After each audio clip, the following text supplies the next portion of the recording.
What's up? My name's Ryan. I'm a big lover of tech and DIY, and today I went too far.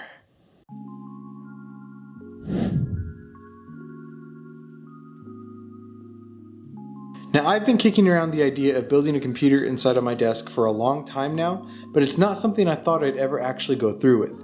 I always assumed it would require more time and skill than I had to spare, and I was correct in that assumption, but I went ahead and did it anyway. Now, if you've seen my computer in previous videos, you may have noticed it on a shelf to the side of my desk. My biggest gripe with this setup is that I could never find a way to hide the cables coming from behind my computer. To most, this probably isn't a big deal, but for someone as crazy about cable management as I am, it was an eyesore. So the idea of building a computer inside of a desk was really appealing for a couple of reasons. I could save myself some space, I could hide all the cables I needed to hide, and I could still manage to show off all the components. Before I started this project, I did do a little bit of research, but I wasn't able to find any videos that covered building a computer inside of an existing desk.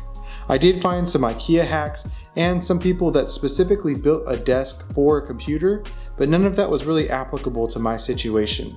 Keeping that in mind, this video is not really going to be a tutorial. It'll be more of a walkthrough and some of the workarounds I came up with to get this project completed. So, with a tight budget, limited knowledge, and a handful of tools, I threw caution to the wind and started cutting. Now, I hit the point of no return much earlier than I expected to, and as scary as this was, it actually worked to my benefit in the long run.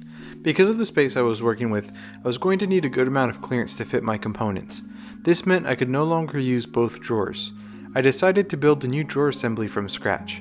I used a piece of plywood and some 2x1s to create a platform for a majority of my components to sit on.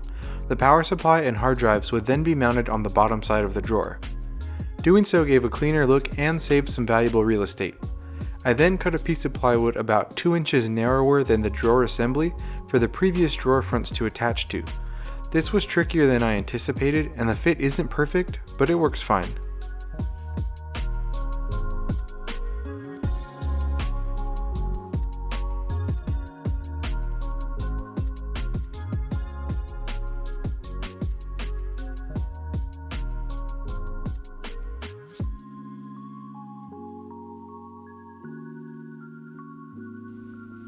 This is when things started to get scary. I cut an 11 by 14 inch hole on top of the drawers to show off the components from above. I tried my hardest to make sure the cuts were straight, but I knew they wouldn't be perfect before I started cutting, so I already had a plan for how I would address this later. Before I could do that, I first needed to cut holes for my intake fans at the back of my desk and an exhaust fan at the bottom. With all of the necessary cuts out of the way, I turned my attention to sanding, painting, and sealing. I also used this as an opportunity to touch up some paint on top of my desk that was showing heavy signs of wear. It was now time to start planning the cable runs for my motherboard. I started by making holes where I would need the cables to pass through. Once I had a visual of these spots, I then marked the mounting position for my power supply. I used 20 gauge metal brackets from Home Depot to secure my power supply to the underside of the drawer. They were cheap and could easily be bent to shape. After the power supply and hard drive cage were mounted, I assembled the acrylic motherboard standoff kit and attached it to the new drawer. It was now finally time to start setting up the components where they would go.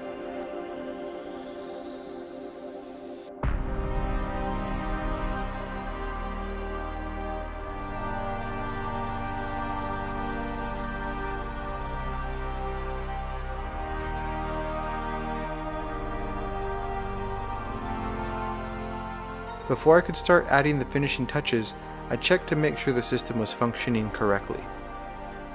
I retouched some of the spots missing paint inside the drawer and decided to cover a visible rough patch that was showing under light using acrylic I had painted for an older GPU backplate. I then hot glued my LEDs in place and made sure my cables were nice and clean. When it came time to cover the hole on top of my desk, I opted to use a diploma frame I got from Goodwill for $2. It was almost a perfect fit, and it used 2 pieces of glass that were supported with metal brackets on each end. The glass was surprisingly sturdy, but I decided to float a piece of acrylic above the glass for some added protection. I spray painted the metal brackets black, then painted the picture frame using the same paint and urethane from before. Finally, I attached the frame to the top of the desk using Fuse It and allowed it to dry.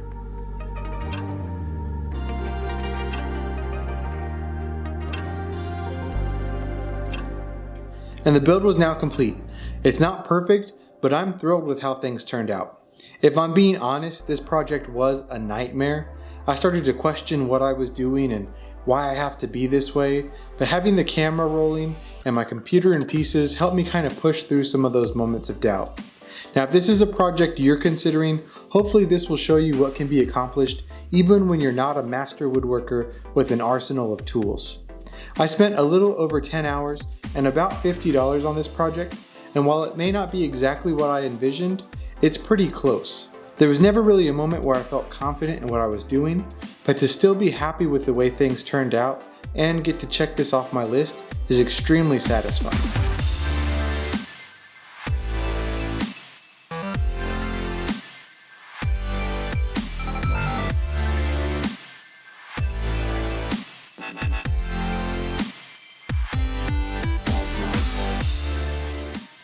Well, that's going to wrap things up for this one. Thank you so much for sticking around. Please consider subscribing. If you've got any questions about this project, or if you've got an idea for the next project I should tackle, leave it in the comments below. Again, please consider subscribing. Thank you and have a good one.